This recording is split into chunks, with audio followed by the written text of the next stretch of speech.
Welcome to Michael Zane Trusty's Track Talk, where every track has a story. Today's story is about the king of country himself, George Strait. Hard to believe now, but before the fame, the records, and the titles, George Strait came dangerously close to walking away from music forever. George Strait's journey didn't begin on a big stage under bright lights. It started in the small town of Poteet, Texas, where he grew up working hard on his family's ranch. Like a lot of country kids, George loved music, but back then, music wasn't a career path. It was just a dream, something far removed from the reality of fixing fences and caring for livestock. After high school, he joined the U.S. Army and spent several years serving his country.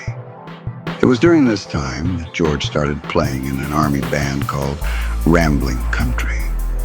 Those early performances sparked something inside him.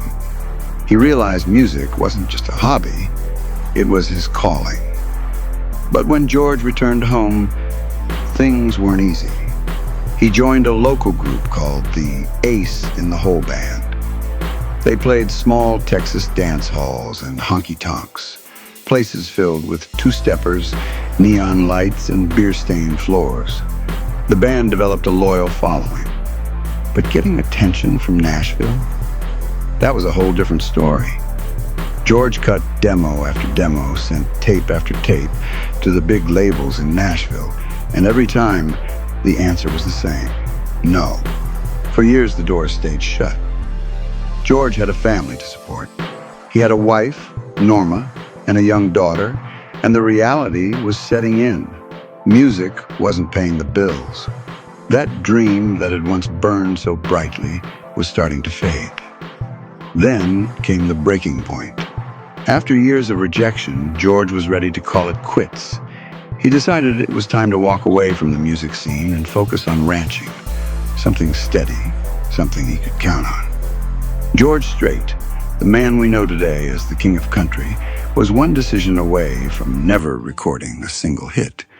But sometimes, life has a way of turning at the very last second.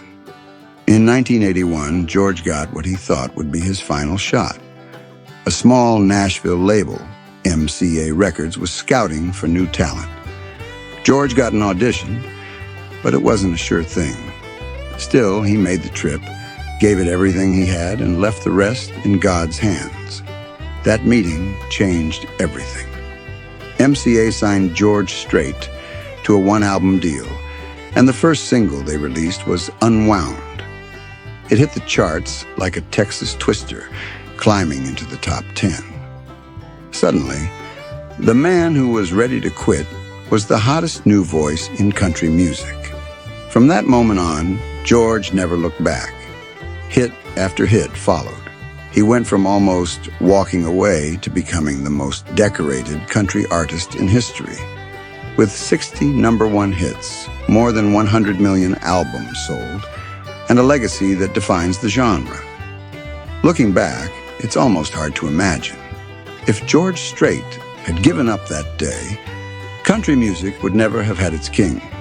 Sometimes the difference between failure and success is just holding on one more day, one more song, one more chance. Thanks for joining me on Track Talk, where every track has a story. If you enjoyed this one, make sure you hit that subscribe button and ring the bell so you never miss another story from the heart of country music. Until next time, keep the music playing.